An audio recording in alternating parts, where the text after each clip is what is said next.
తాకట్టులో ఉన్న బంగారాన్ని విడిపించి ఆ రోజున్న మార్కెట్ ధర కట్టి మిగిలిన డబ్బును మీకు అందిస్తుంది ఎస్వీఎస్ గోల్డ్.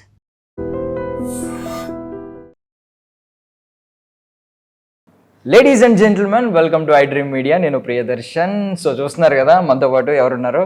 సో యాక్చువల్లీ వాళ్ళ బ్రదర్ని తీసుకురాలేదు. అనంత శ్రీరామ్ 1.0 2.0 లేరనమాట, 1.0 ఉన్నారు మన ముందు అయితే. సో యాక్చువల్లీ గుర్తుందా సాంగ్ అందరూ చూసే ఉంటారు.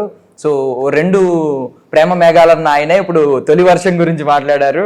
సో అప్పుడు ప్రతి ఒక్కరి మనసుల్లో పాత స్వచ్ఛంగా తొలి ప్రేమ అలా ఉండిపోతుందన్న వ్యక్తే ఇప్పుడు తొలి ప్రేమే మిమ్మల్ని ఆపేయదు అని చెప్పి మనల్ని మోటివేట్ చేస్తున్నారు అనమాట. రెండు షేడ్స్ చూపించారు. నిజంగానే అనంత శ్రీరామ్ గారు 1.0 2.0 రెండు ఉన్నాయి ఈ పాటల్లో కూడా.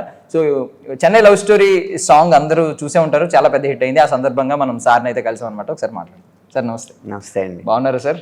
బాగున్నాం. ప్రస్తుతానికి ఈ పాట విజయాన్ని ఆస్వాదిస్తున్నాను. సార్ నాకు గుర్తుందా అంటే నాకు నిజంగా మణిశర్మ గారి గొప్పతనం గుర్తొచ్చింది సార్. ఇప్పుడు అంటే ఆయన్ని ఈ జెన్జీ కిడ్స్ కి చాలా మందికి తెలియదేమో, ఇంకా మేబీ పాటలు వింటూ ఉంటారు కానీ ఆ ప్లేలిస్ట్ లో స్పాటిఫైలో వాటిలో వీటిలో. బట్ మణిశర్మ గారి టాలెంట్, అంటే ఆయన మెలోడీ బ్రహ్మాని ఎందుకు అంటారు అనేది ఇప్పుడు మళ్ళీ గుర్తొచ్చిందేమో, గుర్తు చేశారేమో ఈ పాటతో అనిపించింది నాకైతే. సో ఫస్ట్ నాకు ఆయనే గుర్తొచ్చారు అన్నిటికంటే ముందు. మణిశర్మ గారి ప్రాభవం అనేది తగ్గడం అనేది జరగదండి. ఆయన అలాంటి ఒక స్వరకర్త తెలుగుకి రావడం చాలా అదృష్టం మనం అందరం. కాకపోతే తర్వాత అభిరుచులు మారి రకరకాల వాయిద్య కాలుష్యానికి, శబ్ద కాలుష్యానికి అలవాటై తెలియలేదు. కానీ ఒక సరైన కథ, సరైన సన్నివేశం పడితే మణిశర్మ గారి బాణి ఎలా ఉంటుంది అనేది ఈ పాట నిరూపించింది. ఇప్పుడు చూసే వాళ్ళందరూ అనంత శ్రీరామ్ గారైనా మాట్లాడేది అనుకుంటారు. ఎందుకంటే ఈ మధ్య షోస్లో చూస్తున్నాం కదా సార్, మీ 2.0 వర్షన్ అసలు super energetic, super fun, super entertainer అయిపోయారు ఆ షోల్లో. అంటే మంచి పేమెంట్ ఇస్తారు కాబట్టి ఎనర్జెటిక్ గా ఉంటాం. మీరు ఇంటర్వ్యూలో పేమెంట్ ఇవ్వరు కాబట్టి. బట్ అనంత శ్రీరామ్ గారిని అందుకే ఏమనేవారు, సాహిత్య ప్రియుడు, సో సాహిత్య కళారత్న అని కొంతమంది పిలిచేవారు. ఈవెన్ ఆయన ఆధునిక కవి అనేవారు. ఎందుకంటే ఇప్పటికీ ఆ తెలుగు ఛందస్సు మీద ఆయనకున్న పట్టుదల వల్ల మనకేంటంటే ఆ తెలుగు భాష అందాన్ని ఇంకా ఈ జెన్జీ కిడ్స్ కూడా గుర్తు చేస్తూ ఉన్నారనమాట. తెలుగు చచ్చిపోకుండా ఎవరైతే పోరాడుతున్నారో వాళ్ళలో ఖచ్చితంగా అనంత శ్రీరామ్ గారు ఎప్పుడూ ఉంటారు. నమ్మకండి. తెలుగు తప్ప ఇంకో భాష సరిగ్గా రాదు కాబట్టి తెలుగులో పాటలు రాస్తాను. లేదు సార్, అంటే మీ గురించి నేను విన్నది ఏంటంటే చాలా స్పాంటేనియస్ గా రాసేస్తారు అప్పటికప్పుడు మీరు పాట ఎవరైనా వచ్చి అడిగితే అని చెప్పి. నా పాట కొంచెం వేగంగానే ఉంటుందండి. సో దీనికి ఎంతసేపు పట్టింది సార్, గుర్తుందా సాంగ్కి? నిజం చెప్పాలంటే పల్లవి అయితే 10 నిమిషాలేనండి, చరణం ఒకరోజు అంతే. ఇది ఏమన్నా అంటే మీరు కాన్షియస్ గా తీసుకున్నదా సార్? ఫస్ట్ ఆ సాంగ్ ఏమో ఓ రెండు ప్రేమ మేఘాలు మీకు ఎన్ని అవార్డులు తెచ్చిపెట్టిందో, ఐఫా, సైమా ఇలాంటివన్నీ ఫిలిం ఫేర్ ఇవన్నీ తీసుకొచ్చిన ఆ పాట ఇప్పుడేమో కరెక్ట్ గా వర్షం గురించి మాట్లాడారు, తొలి వర్షం గురించి, మేఘాలు వర్షం. ఇదేమన్నా కాన్షియస్ డెసిషనా సార్? అస్సలు కాదు, కాన్షియస్ డెసిషన్ కాదు. ఒక ఉపమానం కోసం వెతుకుతున్నప్పుడు ప్రకృతిలో రకరకాలు తగులుతూ ఉంటాయి కదా. అప్పుడు ఆ కథకి వాళ్ళిద్దరూ ఇప్పుడు కలిసారు, మళ్ళీ రేపు విడిపోతారేమో ఎవరో తెలుసు అని చెప్పాలి అసలు.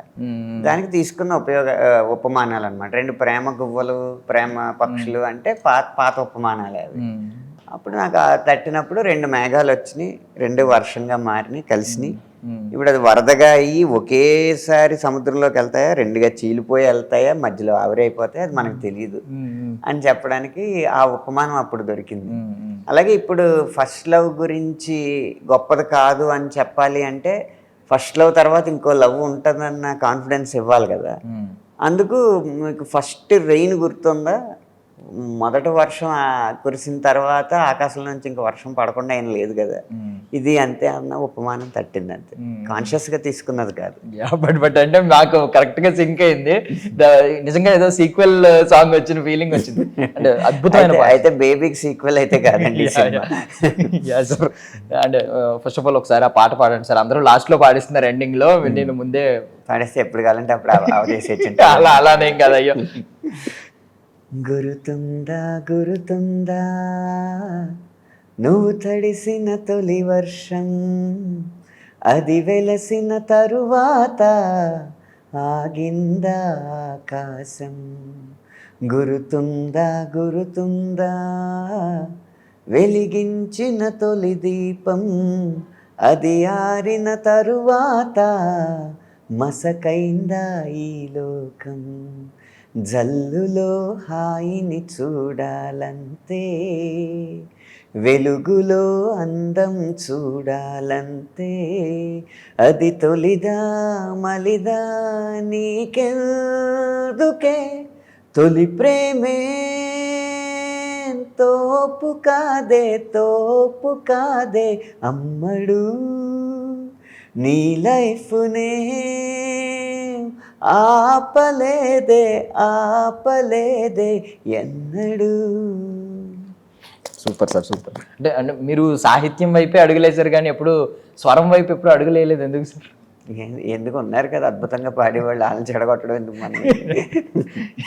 బట్ అంటే ఇప్పుడు ఐ మీన్ మీ 2.0 వర్షన్ నిజంగా మాకు నచ్చిందండి. బట్ ఈ డ్రాస్టిక్ చేంజ్కి కారణం ఏంటి అంటే చాలా మంది ఇప్పటికీ కూడా ట్రెడిషనల్ ఇప్పుడు అప్గ్రేడ్ అవ్వాలి. ఈవెన్ మన ఫోన్ కూడా సాఫ్ట్వేర్ అప్డేట్ చేయకపోతే కొన్ని యాప్స్ ఆగిపోతున్నాయి.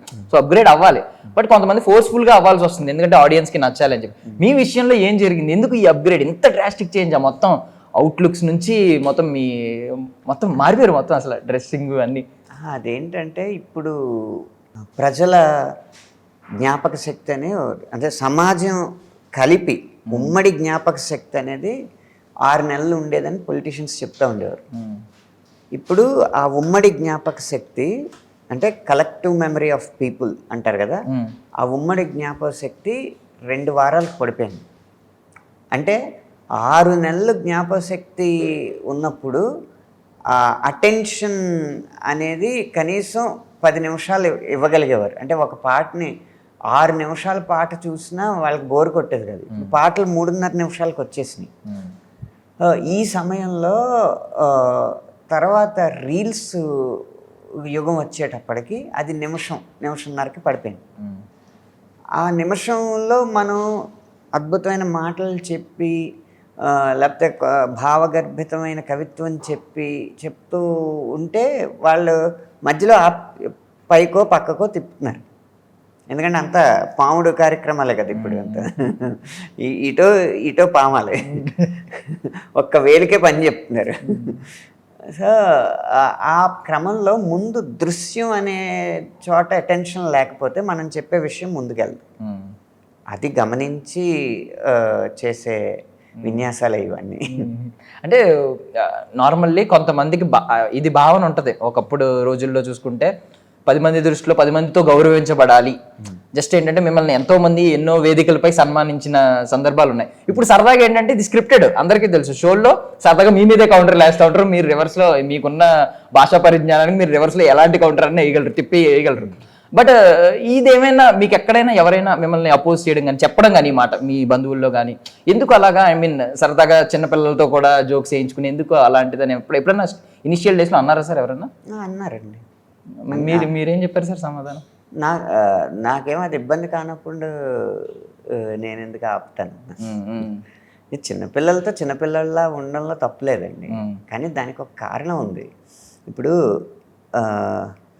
నేను ఇదివరకు కొన్ని సింగింగ్ షోస్కి జడ్జిగా వెళ్తూ ఉండేవాడిని, రియాలిటీ షోస్లో. వెళ్ళినప్పుడు అసలు పిల్లలే కాదు, పిల్లల పేరెంట్స్ కూడా ఇలా వస్తుంటే వస్తున్నారని ఇలా భయపడిపోతూ ఉండేవారు.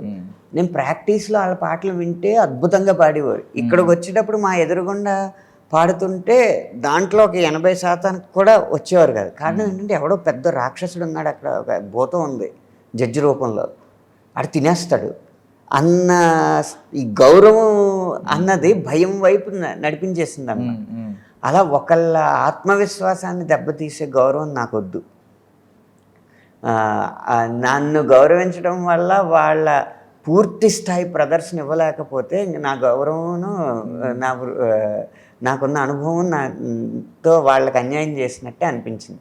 కాబట్టి ముందు వాళ్ళలో ఆ భయం తీసేయాలి అని చెప్పి పిల్లలతో ఉన్నప్పుడు పిల్లల్లాగే మేము మీలాగే పుట్టిన వాళ్ళం, మీలాగే ఈ రంగంలోకి వచ్చిన వాళ్ళం, కాకపోతే ఒక 10 సంవత్సరాలు 15 సంవత్సరాల ముందు ఈ రంగంలో ఉన్నాం కాబట్టి ఇక్కడ కూర్చున్నాం అంతే, మేము మీరు ఒకటే అన్న భావన వాళ్ళలో కలిగిస్తే గనక మంచి స్థాయిలో వాళ్ళు పాడతారన్న ఉద్దేశంతో అలా అలా చేయడం జరిగింది. Super sir. అసలు లిటరల్లీ రాజ్ కుమార్ హిరానీ గారు 3 గంటల సినిమా తీశారు, ఈ 3 Idiots. అంటే ఇంజనీరింగ్ ఇలా కాదు అని చెప్పడానికి మీరు కూడా జడ్జిలు అంటే ఇలా ఉండక్కర్లేదు అని జస్ట్ 2 నిమిషాల్లో చెప్పారు. ఇప్పుడు చాలా చాలా ట్రెండీగా ఉంది. సూపర్, అసలు సూపర్ అడాప్షన్. అంటే ఇంత స్పాంటేనియస్ గా చెప్పడం అనేది, ఐ మీన్ మీ ఇంటెన్షన్ కాబట్టి, రియల్ ఇంటెన్షన్ కాబట్టి. స్పాంటేనియస్ కాదండి, ఒక 5-6 సంవత్సరాల క్రితం తీసుకున్న నిర్ణయం కాబట్టి.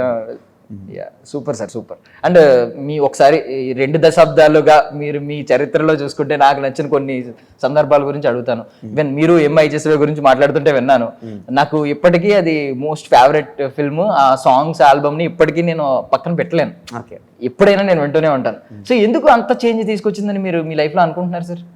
అంటే నేను రెహమాన్ గారి సంగీతంలో సింగిల్ కార్డ్ రాయడం అనేది ఒకటి చాలా ప్రతిష్టగా తీసుకున్నాను, గొప్ప వరంగా భావించాను.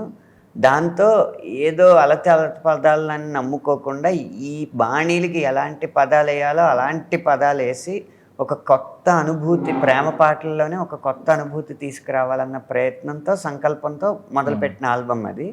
అది అనుకోకుండా ఊహించిన దానికంటే ఎక్కువగా ప్రజలను చేరుకుంది.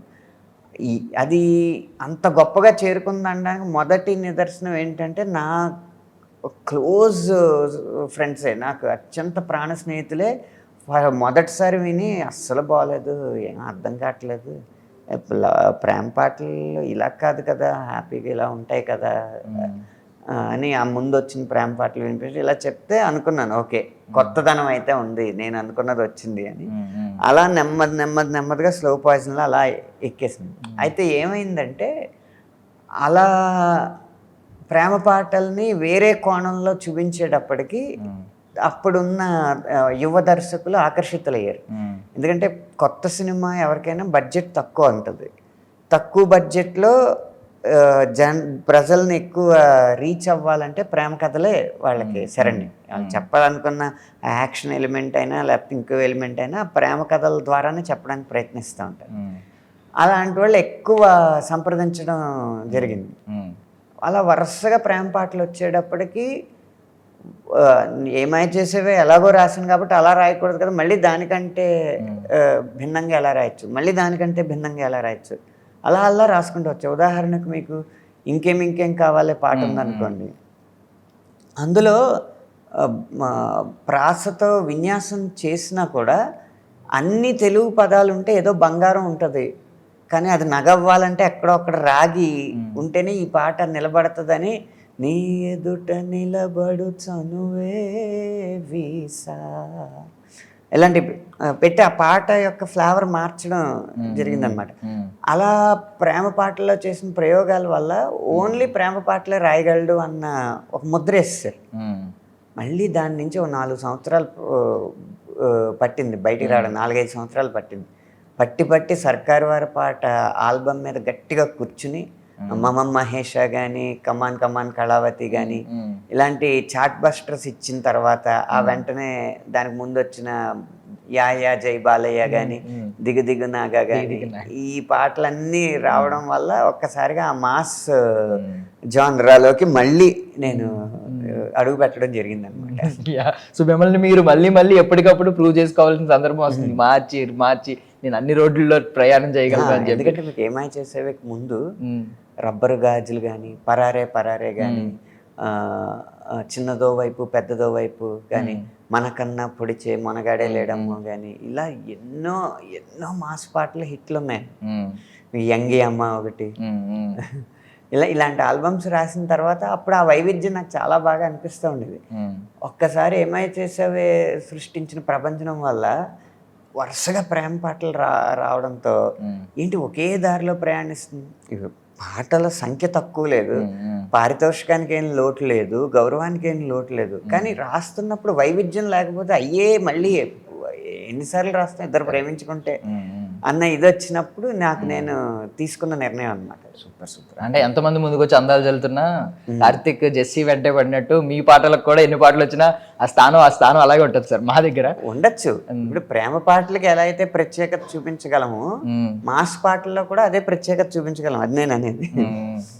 అంటే మీకు ఇప్పుడు కాంప్లిమెంట్స్ విషయానికి వస్తే, ఇప్పుడు ఫస్ట్ బ్రేక్ సూర్యుడే సెలవని కదా సార్, కాదు, నా ఫస్ట్ సూర్యుడే సెలవని రాసిన శుద్ధాల ఓకే ఓకే మీరు కదా నేను నాకు ఫస్ట్ హిట్ అప్పుడో ఇప్పుడు ఈవెన్ సిద్ధార్థ్ గారు ఎప్పుడు గుర్తొచ్చినా ఫస్ట్ ఈవెన్ ఆయన ఇక్కడ ప్రమోషన్స్కి వచ్చినా పాడే పాటే అది. ఆ తర్వాత మళ్ళీ మాస్ రబ్బర్ గాజులు అలా మళ్ళీ నిజంగా నేనేనా మళ్ళీ చిన్నదో వైపు పెద్దదో వైపు అలా. ఇప్పుడు అంటే మీరు తెలుగు సాహిత్యాన్ని గట్టిగా చూపించిన సందర్భాలు ఉంటాయి. ఒక పొయిటిక్ వేలో హీరోయిన్ ని ఒక హీరో పోగొట్టడం ఇలాంటి పాటలు ఉంటాయి. ప్రేమ గొప్పతనం చెప్పిన పాటలు ఉంటాయి. లేదంటే ఇలాంటి మాస్ సాంగ్స్ ఇప్పుడు మమ మహేష్ గానీ జై బాలయ్య గానీ అలా అంటే కరెక్ట్ గా హీరోస్ కి వాళ్ళ పేరుతో సింక్ అయ్యే పాటలు, ఆడియన్స్ ఎగిరే పాటలు ఇలాంటివి ఇస్తూ ఉంటారు. రెండు డిఫరెంట్ కాంప్లిమెంట్స్ వస్తూ ఉంటాయి. ఇలాంటి పాటలు వచ్చినప్పుడేమో నిజంగా ఒక హార్ట్ఫుల్ కమెంట్స్ చాలా కామ్ గా పెడతా ఉంటారు. ఇలాంటి కమెంట్స్ వచ్చినప్పుడు అవసరమైతే ఏం తాగి రాసేవన్నా లిరిక్స్ ఇలాంటి కమెంట్స్ వస్తూ ఉంటాయి. మీకు ఏమి ఇష్టం రెండిట్లో? ఈ వాళ్ళ ఆనందాన్ని వ్యక్తపరిచే ఏ భాషైనా నాకు ఇష్టమేనండి. ఒక అతను యానిమల్ సినిమాలో ఎవరెవరో పాటని పియానో మీద కార్డ్స్ వాయిస్తూ పాడుతూ మొదలుపెట్టి అనంత్ శ్రీరామ్ అన్న ఏం తాగి రాసినావన్న ఈ పాట అసలు మైండ్లోకి వెళ్ళి పోవట్లా అని మొదలుపెట్టి వాళ్ళు ఆనందం తప్పే ఉందండి. ఈవెన్ ఆ నే వేరే సాంగ్ కూడా మీరే కదా సార్ రాసింది. ఏది నే వేరే అది ఏమో మళ్ళీ డీప్ లిరిక్స్ ఉంటాయి. ఒక దాంట్లో ఏమో అంటే మీరు అన్ని లోతులోకి వెళ్ళాలంటే లోతులోకి వెళ్తూ ఉంటారు, పైకి వెళ్ళాలంటే బయటకు వెళ్తూ ఉంటారు. అంటే మన ముందు సముద్రమే మార్గం అనుకున్నప్పుడు సబ్మెరీన్లో వెళ్ళాలి, ఆకాశమే మార్గం అనుకున్నప్పుడు ఎయిర్ క్రాఫ్ట్లో వెళ్ళాలి అంతే. సో మళ్ళీ మణిశర్మ గారు ఇప్పుడు ఐ మీన్ మీరు అన్నారు ఆల్రెడీ ఆయన ప్రభావం తగ్గడం ఇలాంటి ఏం లేవు అని చెప్పి, మేబీ మా అపోహ అయ్యి ఉండొచ్చు. అలాగా మణిశర్మ గారు మళ్ళీ వినిపించట్లేదు, బలంగా వినిపించట్లేదు అంటే ఇంకా ఆ పాటలు వినిపిస్తున్నాయి కానీ కొత్త పాటలు బలంగా వినిపించట్లేదు అని అపోహ మాకు ఉంది.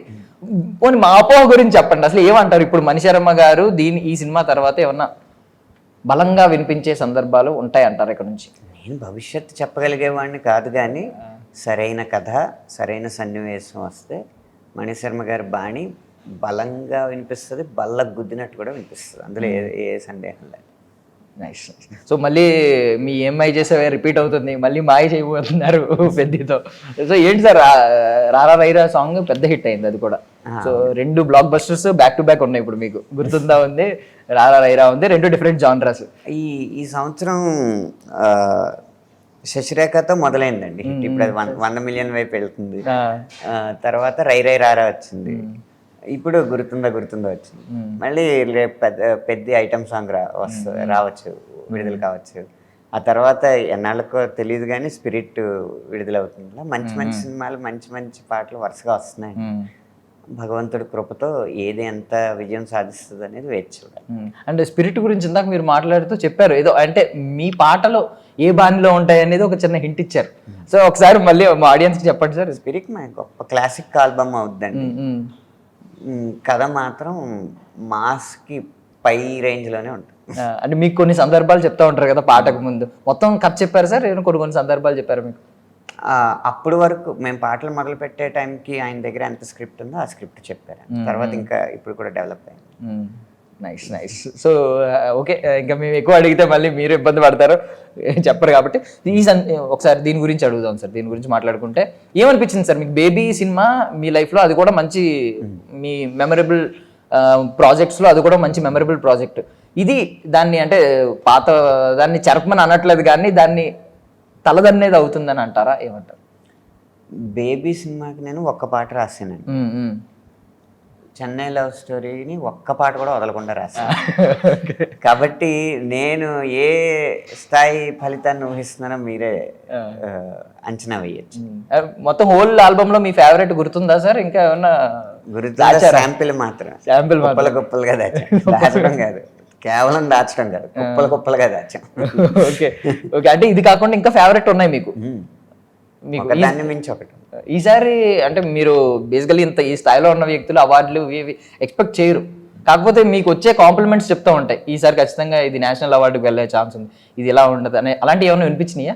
ఇది అవార్డు అనేది ప్రాతిపదిక తెలియదు కదండి ఎవరికి. న్యాయ నిర్ణేతలు ఈ ప్రాతిపదిక మీద ఈ అవార్డు ఇస్తారనేది తెలియదు. కాబట్టి పాట రాసేటప్పుడు దీనికి నేషనల్ అవార్డు రావాలి, దీనికి ఫిల్మ్ఫేర్ రావాలి, దీనికి సైమా రావాలి, దీనికి ఐఫా రావాలని రాయలేం. కథ, సన్నివేశం, మనోరంజనం ఇవే కాబట్టి ఎప్పుడు పాటల రచయిత 3 అవార్డులని గెలుచుకోవాలి అన్న లక్ష్యంతో రాయాలి. మొదటి అవార్డు ఆత్మసంతృప్తి. అంటే నువ్వు రాసింది నీకు నచ్చితే దానికి మించిన అవార్డు లేదు. రెండో అవార్డు ఆదరణ. నీకు నచ్చిన పాట ప్రజలకు కూడా నచ్చితే అది ఇంకా గొప్ప అవార్డు. దాని తర్వాతే ఇప్పుడున్న ప్రతిష్టాత్మకమైన అవార్డు. అవి వస్తే ఈ 2 ఆనందాలని రెట్టింపు చేసినట్టు. ఆ 3వ అవార్డు మన చేతిలో లేదు, కానీ ఈ 2 అవార్డులు మన చేతిలో ఉన్నాయి. దీనికోసం ఎక్కువ కృషి చేస్తే ఆ అవార్డు రావచ్చు, రాకపోవచ్చు. సూపర్ అద్భుతంగా చెప్పారు. సో ఒకసారి మీ వార్డ్రోబ్ గురించి మాట్లాడుకుందాం సార్. మీరు అంటే ఇప్పుడు వేసుకునే కాస్ట్యూమ్స్ అవి మీ ఓనా సార్, లేదు అక్కడికక్కడే వదిలేస్తారు అప్పటికప్పుడే, ఆ షో వరకే పరిమితం? షోలో ఏదైనా చాలా ప్రత్యేకమైనది కావాలంటే అప్పుడు డిజైనర్ని తెచ్చుకుంటాం. సాధారణమైన అయితే నేను కొనుక్కునే వేసుకుంటాను. వార్డ్రోబ్ ఏమన్నా మారిందా సార్? ఇప్పుడు కొంచెం అప్గ్రేడ్ అయిందా సార్? అసలు నాకు అసలు వార్డ్రోబ్ లాంటి కాన్సెప్ట్ ఉండదండి. ఇంట్లో గూడు ఉంటుంది, ఆ గూట్లో బట్టలు ఉంటాయి అంతే. సార్ చాలా చాలా మధ్యతరగతి మనస్తత్వంతో పెరిగే వ్యక్తిని నేను. సో అందులోనే పోనీ ఏమైనా బట్టలు మారినాయి సార్? పోనీ ఏమన్నా ఆ గూడు పెద్ద సైజ్ ఏమైనా పెరిగిందా? నిండిపోయింది. నిజమేనా సార్? సో మీకు అట్రాక్ట్ అయ్యే కలర్స్ ఏంటి సార్? ప్యాటర్న్ ఏంటి? అనంత శ్రీరామ్ గారు 1.0 గురించి అడుగుతున్నాను, అంటే షో గురించి. శ్రీరామ్ 1.0 అంటే స్కై బ్లూ ఎక్కువ ఇష్టం. బ్లూ అలాగే నేవీ బ్లూ ఉంటుంది కదా, డార్క్ బ్లాక్ అనిపించే అంత బ్లూ, అది ఇష్టం. ఓకే. యా. సో ఇప్పటి వరకు ఉన్న ఈ సాంగ్స్ లిస్ట్లో మొత్తం అన్నిటిలో అంటే మీకు అవార్డ్స్ తెచ్చిపెట్టిన బయట పేరు ప్రఖ్యాతలు ఇవన్నీ కాకుండా మీరు ఫస్ట్ అన్నారు, నా ఫస్ట్ అవార్డు నా మనసుకి ఆత్మసంతృప్తి కలగాలని, అది బాగా కలిగించిన టాప్ లిస్ట్లో ఉండే ఫస్ట్ సాంగ్ ఏంటి సార్? ఇప్పుడు రై రై రారా ఫస్ట్ సాంగ్ ఈ సంవత్సరానికి. తాను నేను జనరల్. Okay okay. మామూలుగా అయితే మొన్నటి వరకు తాను నేను ఉండేదండి, మొన్నటి వరకు తాను. ఇప్పుడు రై రై రారా దాన్ని బీట్ చేసింది సార్. Super super. అలా ఎప్పటికప్పుడు లిస్ట్ కూడా అప్గ్రేడ్ అవ్వాలని మేము కోరుకుంటున్నాం సార్, ముందుకు ఇంకోటి రావాలని. ఇందులో ఒక పాట రాబోతుంది, అది నాకు నేనే అవార్డు ఇచ్చుకున్న పాట అని చెప్పుకోవచ్చు. అది నాకు తెలిసి త్వరలో రిలీజ్ చేయం, సినిమాకి అతి దగ్గరలో రిలీజ్. నేపథ్యం చెప్పొచ్చా సార్? అంటే హీరో హీరోయిన్ అలా అని కాదండి, మోటివేషనల్ లో లేకపోతే ఇప్పుడు సినిమా ఏదైనా ప్రేమ ద్వారానే ఏ భావోద్వేగమైనా చెప్తాండి. ఇది 100% ప్రేమ కథ కదా, పేరులోనే లవ్ స్టోరీ ఉంది కదా. పాటలు కూడా లవ్ సాంగ్సే, కానీ ప్రేమలో ఉన్న వివిధ రకాలైన భావోద్వేగాలు, అందులో ఒక చాలా గాఢతతో సాంద్రతతో కూడిన భావోద్వేగంతో ఉన్న ఒక పాట ఉంది. ఆ పాట చాలా ఇష్టం. ఓకే, సాంద్రత ఎక్కువ ఉంటుంది అంటారు. అంటే మీ వర్షన్ అయితే పాటలన్నీ మీరే రాశారు కాబట్టి చాలా మీకు ఇది చాలా ఎక్కువ ఉన్నాయి, దీని మీద చాలా హోప్స్ ఉన్నాయి, చాలా లోపల చాలా మెమరీస్ ఉన్నాయి. బట్ ఆశలు అంచనాలు అసలు పక్కన పెట్టేయండి, చాలా ఆత్మసంతృప్తినిచ్చిన. ఆత్మసంతృప్తి చాలా. కథ పరంగా అడుగుతున్నాం సార్, కథ మొత్తం మీకు ఖచ్చితంగా తెలిసే ఉంటుంది కాబట్టి, అంటే బేబీతో కంపేర్ చేయట్లేదు. ఈ సినిమా ఇప్పుడు జెన్జీకి ఎలాంటి కైండ్ ఆఫ్ ఎక్స్పీరియన్స్ని క్యాటర్ చేస్తుంది? వాళ్ళు రేపు పొద్దున్న పెద్ద అయిన తర్వాత మా రోజుల్లో ఒక అద్భుతమైన లవ్ స్టోరీ వచ్చిందిరా చూడండి అని చెప్పి వాళ్ళ జన్ గామావో అప్పుడు డెల్టావో ఏదో వస్తుందో వాళ్ళకి చూపెడతారు. Nice nice. అంటే డీకోడ్ చేసే వాళ్ళు ఉంటారు కదా సార్, మామూలుగా ఇది డీకోడింగ్ అనేది మన బుద్ధి కంపేర్ చేయడం వాటిని వీటిని. దీన్ని కంపేర్ చేసినప్పుడు మాకు వెంకీ సినిమాలో అనగనగనగనగన ఒక పాట ఉంటుంది, అంటే లిరిక్స్ ఇదేం కాదు, సందర్భం మాకు జస్ట్ ఆ విజువలైజేషన్ ఏంటంటే హీరో హీరోయిన్ మనసు మార్చడానికి ప్రయత్నిస్తున్నాడు. చాలా సందర్భాలు వస్తుంది కదా, సంతోషం సగం బలం హాయిగా నవ్వమ్మ, అలాగే ఒక ఊరిలో పాట ఉంటుంది, మేఘంలో, రకరకాల చాలా సందర్భాలు మారుతాయి. కానీ హీరోయిన్ని ఊరడించడం అనేది ఎప్పటి నుంచి ఉంటుంది. రాణి రాణమ్మ ఆనాటి నవ్వులు ఏవమ్మ పాడుతా తీయగా చల్లగా, రకరకాల సందర్భాలు ఉన్నాయి. సో ఇందాక మీరు మార్పు గురించి మాట్లాడి ఒక రాక్షసుడు కూర్చున్నాడు అక్కడ అనే మార్పుని మార్చాలని అనుకున్నారు అనే దాన్ని ఇప్పుడు మార్చి టెడ్డీబేర్ అయిపోయారు ఆల్మోస్ట్. వరుణవి విషయంలో మాట్లాడుకున్నా, ఇలాంటి చిన్న చిన్న పిల్లలు 3 సంవత్సరాల పిల్లలు కూడా మీ ముందు ధైర్యంగా పాడగలుగుతున్నారంటే మీరు ఇచ్చిన కంఫర్ట్ అదంతా మాట్లాడు. వరుణవి గురించి మీ అభిప్రాయం ఏంటి సార్? అసలు మన ఒక సమాజంగా మనం వరుణవి లాంటి ప్రజ్ఞ ఉన్న అమ్మాయిల్ని ప్రోత్సహించాలి. అదే సమయంలో అది కేవలం ప్రోత్సాహానికే పరిమితం అయిపోకూడదు. తన పాడుతున్నప్పుడు తను చేసే లోపాలని, శృతి జ్ఞానాన్ని, అలాగే జ్ఞానాన్ని కూడా కలిగిస్తేనే ప్రతి సందర్భంలోనూ సింపతియే కాదండి, కొన్ని సందర్భాల్లో నాలెడ్జ్ కూడా ఇవ్వగలగాలి. Super super. అండ్ ఇప్పుడు అయితే నిజంగానే ముద్దుగా ఆమెను ఎంకరేజ్ చేస్తున్నారు మీరు అన్నట్లు. అది తర్వాత పాపం ఆవిడ ఆ స్థాయికి వెళ్తుందా అనేది ఒక చిన్న డైలమా అనమాట. ఒక 10 years తర్వాత, 10 సంవత్సరాల తర్వాత తన సాధనను బట్టే స్థాయి నిర్ణయించకూడదు. ఒక పాడగలిగే ఒక నిప్పు ఉంది, దానికి సాధన ఇంధనం చమురు తోడైతేనే అది గొప్ప మంటలాగా తయారు. మీరు ఏమైనా పర్సనల్లీ వాళ్ళకి ఏమైనా సజెషన్స్ ఇచ్చారా సార్? ఏ కైండ్లో వెళ్ళమని, ఎలాంటి మార్గంలో వెళ్ళమని? అది సంగీత పరంగా నాకంటే కొంచెం సంగీత పరిజ్ఞానం ఉన్న వాళ్ళు ఎక్కువ ఇవ్వాలి. ఎందుకంటే ఇప్పుడు సాహిత్యాన్ని పూర్తిగా అర్థం చేసుకుని లోతులను తెలుసుకుని పాడగలిగే అంత పీడనం, ఒత్తిడి ఇప్పుడు పెట్టకూడదు. ఓ 13 సంవత్సరాలు వచ్చేదాకా సంగీతాన్ని ఆస్వాదించేలాగా తర్ఫీదిస్తే 13 సంవత్సరాల తర్వాత అప్పుడు సాహిత్యం గురించి మనం మాట్లాడచ్చు. ఇప్పటికి మిమ్మల్ని ఎవరన్నా కరెక్ట్ చేస్తున్నారు సార్? అంటే కరెక్ట్ మీన్స్ అంటే వాళ్ళకి రిక్వైర్మెంట్కి తగ్గట్టు అని కాకుండా తెలుగు భాష ఎక్కువైపోయిందండి. మరీ డీప్ వర్డ్స్ యూస్ చేస్తున్నారు మీరు. వద్దు, మన Gen Z kind of words use చేయండి. అలా కరెక్ట్ చేసే వాళ్ళు ఎవరన్నా ఉన్నారు? జెన్జీ ఆ సందర్భానికి జెన్జీ పదాలు అవసరం అయితే మీరే పెట్టేస్తారు. నేను ఇంగ్లీష్ పదాలు వేయడానికి వ్యతిరేకం కాదండి, వేయాల్సిన పాటకే వేయాలి. ఇందాక అన్నారు కదా, బంగారం నగగా మారాలంటే రాగి కూడా ఉండాలి, సమ్ టైమ్స్ ఎక్కువ రాగి యూజ్ చేయాలి, సమ్ టైమ్స్. భలే కంపేర్ చేశారు అది మాత్రం, ఇందాక మెటాఫర్ అది అద్భుతంగా. సో అంటే మీరు ఇంగ్లీష్ పదాలకి ఏమి వ్యతిరేకం కాదు, కానీ అవసరమైనప్పుడు, సందర్భమైనప్పుడు మీరే మాట్లాడుతూ ఉంటారు. ఎప్పుడైనా మీ పాట ఇప్పటికొచ్చి ఎప్పుడైనా రిలీజ్ అవుతుందా సార్? పాడుతీగలో ఒక పాట పాడితే బాలుగారు ఇందులో ఇంగ్లీష్ పదాలు ఎన్ని ఉన్నాయని లెక్కెట్టారు అనమాట. పాట ఏంటంటే, ఆకాశం బద్దలైన సౌండ్ గుండెల్లోన మోగుతుంది నువ్వు కలిసాక, ఈ లైన్లో సౌండ్ వచ్చింది. ఆకాశం మేఘాలే గుద్దుకున్న లైట్ కళ్ళల్లోన చేరుకుంది నేను కలిసాక, ఇందులో లైట్ వచ్చింది. ప్రతి వాక్యంలోనూ ఇంగ్లీష్ పదం ఉంది, ఇంగ్లీష్ పదం లేని వాక్యం లేదు అని చెప్పి సరదాగా చెప్తా ఉండే. ఆ ఇద్దరు ఆస్ట్రేలియాలో ఇద్దరు ఎన్ఆర్ఐలు బైక్ మీద వెళ్తున్నప్పుడు ఇంచుమించు భాష అలాగే ఉంటుంది. ఆ సందర్భాన్ని బట్టి ఉంటుంది అన్నమాట.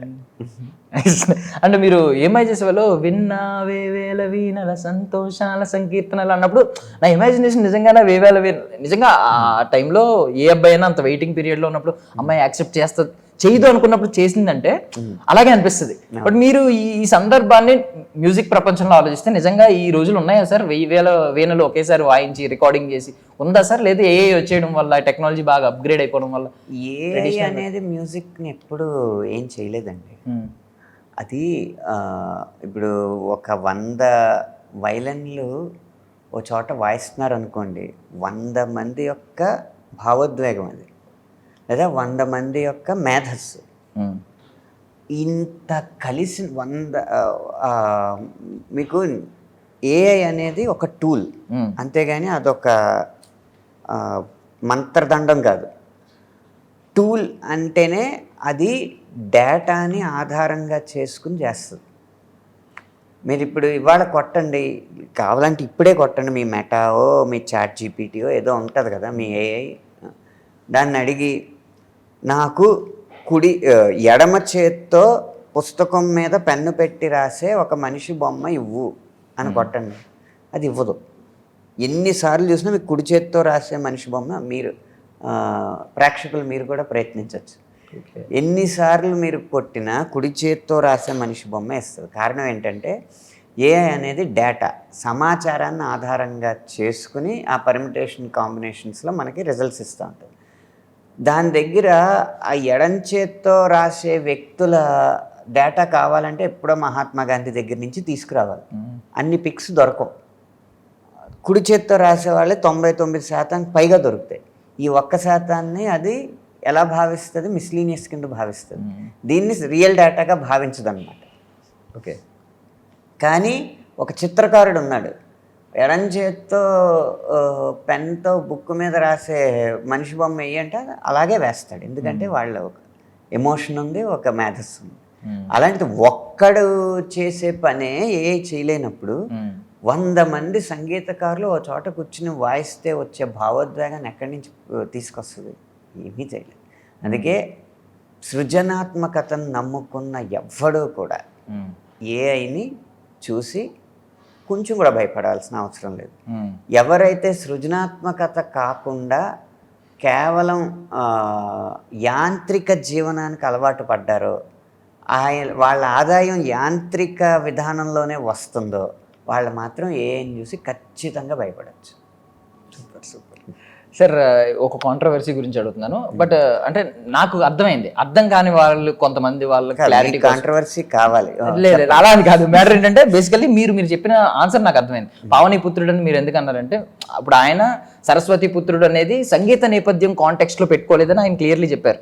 ఆయన ఏం చెప్పారు, నా తల్లి పేరు సరస్వతి అనేది తర్వాత వచ్చింది తెరపైకి. ఫస్ట్ ఎందుకు పెట్టారు ఎవరికి తెలియకపోయినా, తర్వాత తల్లి పేరు సరస్వతి కాబట్టి సరస్వతి పుత్రుడు, గౌతమ్ పుత్ర శాతకర్ణ టైప్ లో వచ్చిందని పెట్టారు. మీరు దానికి కౌంటర్ వేసారేమో అనేది చాలా మంది భావన. మీది అసలు కౌంటర్ కాదు అనేది నాకు క్లారిటీ ఉంది. ఎందుకంటే మీరు చాలా క్లియర్లీ చెప్పారు, పెద్ద పెద్ద మహానుభావులు పెట్టుకోవాల్సింది, నాకు అంత పెద్దది ఆపాదించొద్దు అనేది మీ భావన. సో దాని గురించి ఒకసారి అడుగుతుంది, ఎవరికైనా క్లారిటీ లేకపోతే ఆ సందర్భం ఏంటి అనేది అడుగుతుంది. మీరే చెప్పేశారుగా సమాధానం అయింది. ఏం చెప్పారు? కరెక్ట్ నేను చెప్పింది పోనీ మీరు చెప్పిందే సరైన సమాధానం సార్. అంటే ఆ ఇంటర్వ్యూ వరకు ఆ టైంలో మీరు చెప్పింది ఇదే, జస్ట్ అంత పెద్దది నాకు ఆపాదించొద్దు అనేది, ఎవరికి కౌంటర్ కాదు. కేవలం దీనికోసం క్లారిటీ కోసం. సార్ ఏంటి సార్ అంటే, మీరు ఎప్పుడో కలగన్నాను అన్నారు కదా, సో అది ప్రేమ పరంగా కాకుండా సంగీత పరంగా, మీ పర్సనల్ లైఫ్ పరంగా, కెరియర్ పరంగా ఏం కలగన్నారు? ఆ కళ నెరవేరిందా? నెరవేరే ప్రాసెస్లో ఉందా? అంటే 20 సంవత్సరాలుగా ఆ ప్రయత్నంలోనే ఉన్నాను. ఇప్పుడు నెరవేరే దిశ వైపు పైన సాగింది. అంటే అప్పుడు నేను కలగన్నది ఏంటంటే, నా పాట ఎన్ని పాటలు రాసినా, ఎన్ని వేల పాటలు రాసినా, ఒక్క పాట, ఏదో ఒక్క పాట నాది ఒక ఆత్మహత్య చేసుకోవడానికి ఇలా ఫ్యాన్కి తాడు బిగించిన వ్యక్తి మెడకి వేసుకున్న సమయంలో నా పాట వినపడి, లేదు జీవితంలో మళ్ళీ నిలబడదాం అన్న నిర్ణయం తీసుకుని ఆ తాడిని మెడ నుంచి తీసి పక్క పెట్టి మళ్ళీ వచ్చి జీవితంలో ప్రయత్నం చేసి గెలిచే ప్రాసెస్కి ఉపయోగపడే పాట రాయగలిగినప్పుడు రచయితగా నా జన్మ సార్థకం అవుతుంది అనేది నా కళ ఎప్పుడు. అలాంటిది రై రై రారా పాట రాసిన తర్వాత అలాంటి మెసేజ్లు చాలా వచ్చినాయి నాకు. మీకు పెద్ద అఫీషియల్ పేజ్లో కూడా రేపు ఒక వీడియో రిలీజ్ చేయబోతున్నాను. ఒక ఐఐటి ప్రొఫెసర్, ఐఐటి ఖర్గ్పూర్లో చేసిన ప్రొఫెసర్, తర్వాత ఐఐటి భువనేశ్వర్లో చేశారు, తర్వాత రిటైర్ అయ్యారు. ఆయన ఒక మీటింగ్కి నేను వెళ్ళినప్పుడు, ఆ మీటింగ్ స్టూడెంట్స్ మధ్యలో ఆయన వచ్చి చెప్పారు, అందులో లిరిక్స్ గురించి మాట్లాడి మీనింగ్ ఇది అని. ఆయన తెలుగు ఆయన కాదు, బెంగాలీ.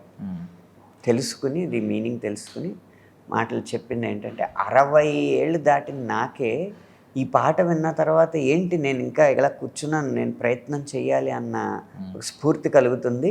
ఇంకా 20లో ఉన్న మీకు ఈ పాట ఎంత స్ఫూర్తి కలిగిస్తుందో నేను ఊహించగలను అని ఆయన చెప్పారనమాట.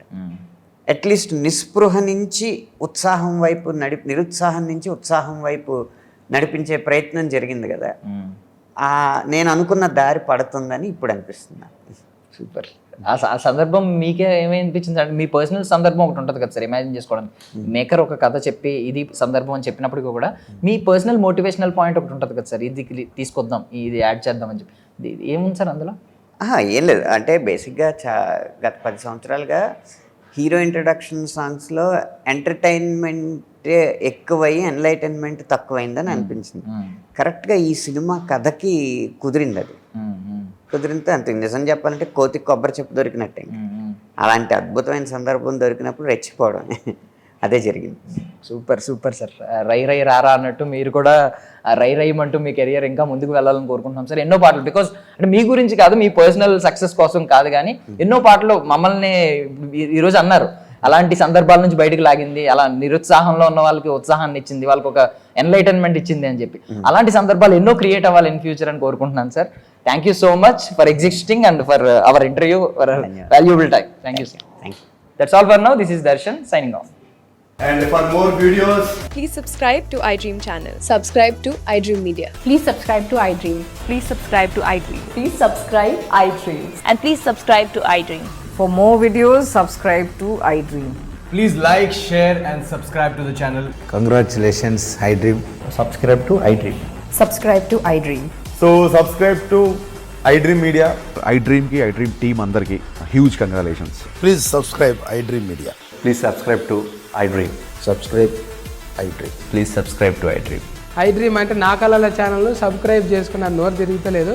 మీరైతే గంట గుర్తు కొట్టండి. For more such videos, please subscribe to iDream. Subscribe to iDream. Please subscribe to iDream. Please subscribe iDream media. Please do subscribe to iDream. Please subscribe to iDream Media. For best entertainment and information, please subscribe iDream. And don't forget to subscribe to iDream.